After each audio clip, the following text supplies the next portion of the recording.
Verse 438. Long and short, etc., exist mutually bound up. When existence is asserted, there is non-existence. And where non-existence is asserted, there is existence. The point of this verse is to examine our relationship with existence, to examine our relationship with what's going on round about. This determines whether we're able to remain in enlightenment or not. So that's what this verse is about. We're being asked to explore our relationship with the world around us. So bearing that in mind, let's have a look. Long and short, etc. So this long and short, etc. It's apparent dualities, isn't it? Long and short, heavy and light, hot and cold, rich and poor, healthy and ill, and so on.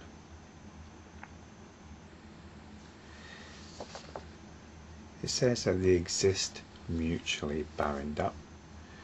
In other words, they're all relative. They relate to each other. Long and short, strong and weak.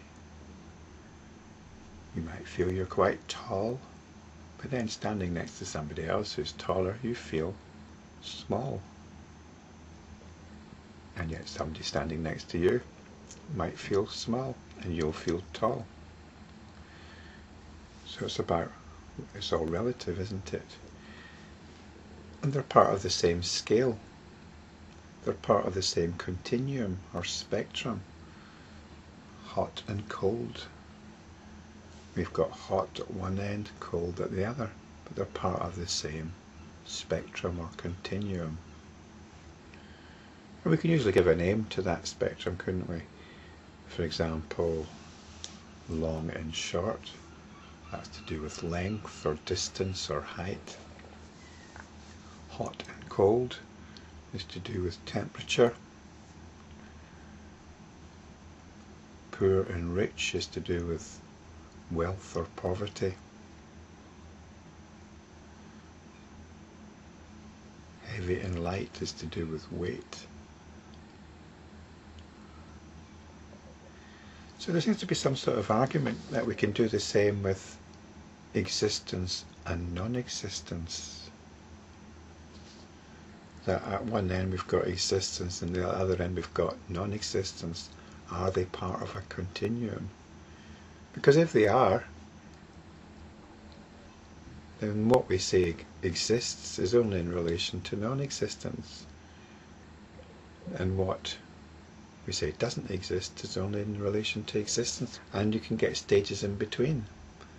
This seems to be what this verse is saying. Is it true?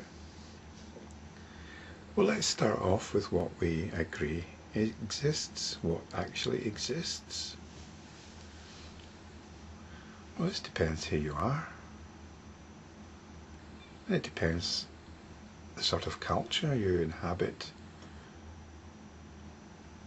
And perhaps in the past, people would have said different things existed and didn't exist. For example, in the past, the gods were very real. People wouldn't dispute the existence of the gods.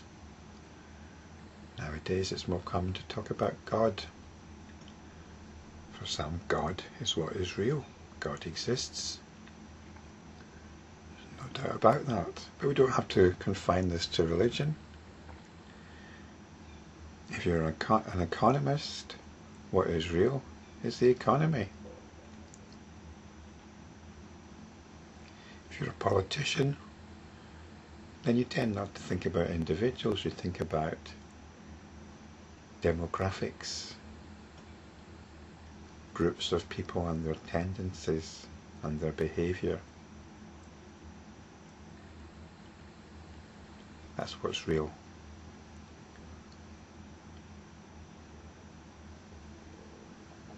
This is why you can have wars, because you don't think about individuals, you think about group demographics. That's what's real, so you can pitch one demographic against another. So that's what's real. Or that's what's more real. If pressed, a politician would have to acknowledge the reality of an individual, even though they can't focus their concerns on one individual. If you're an artist or a political theorist, then what's important, what's real, are your ideas. That's what's most real. So this, I've just slipped in, haven't I, what we could call this continuum of existence, non-existence. We can call it reality, couldn't we? Some things are more real than others. Nowadays, though, we like to think of ourselves as scientific. And we say, well, the world out there is real, the physical world, the physical material world. That's what's real. Our thoughts and ideas, that's just our imagination, that's not what's real. We've got to get over that and face up to reality. The reality of the so-called physical world. That's what's real. But I've gone into this before, it's a bit hypocritical, that standpoint. It's something that we say, but don't really believe. Because what's real are our feelings, our anxieties, our insecurities, our jealousies, our happiness. That's what's real. That's how we relate to the world. We don't relate to it in a dispassionate, neutral way. There are things about it we like and things about it we don't like. That's what we relate to. That's what's real. That's what exists. So when we assert existence, we're really asserting the so-called non-existence of our own feelings. But then when we realise that that's what we're relating to, then we say, well, that's not really so important or so real. It's my feelings that are real. So there's a kind of dynamic going on here. So this whole question of existence is not as straightforward as we might have originally thought.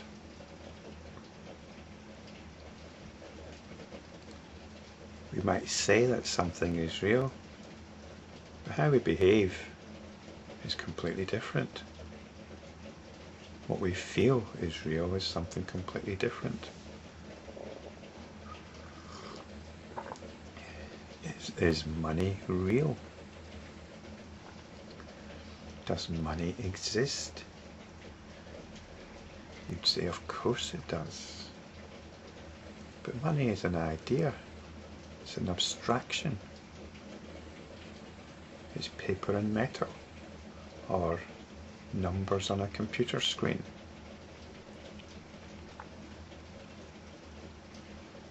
And yet we have a huge emotional investment in it. That's what's real. Our need for it, our desire for it, our love of having it. Money itself is just a symbol, an emblem of all that. So this is what we're being invited to explore here. Our relationship with the world through consideration of what we take to be real and what we take to be not real. And by real, I suppose we can understand by what is important to us, in contrast to the stories that we might tell about what we believe is real. A couple of verses back, verse 435, we spoke about body, property and abode. This is what's real for us. not some philosophical consideration of physical reality. It's our body. That's our concern. That's what's important. The things that we own, those bits of physical reality which we can own, and our home, our network of relations, and so on. These are what are truly real for us. And yet, they will all pass away eventually. And as we'll explore the next verse, they have no intrinsic substance. So the next verse is telling us that what we take to be real has no reality whatsoever.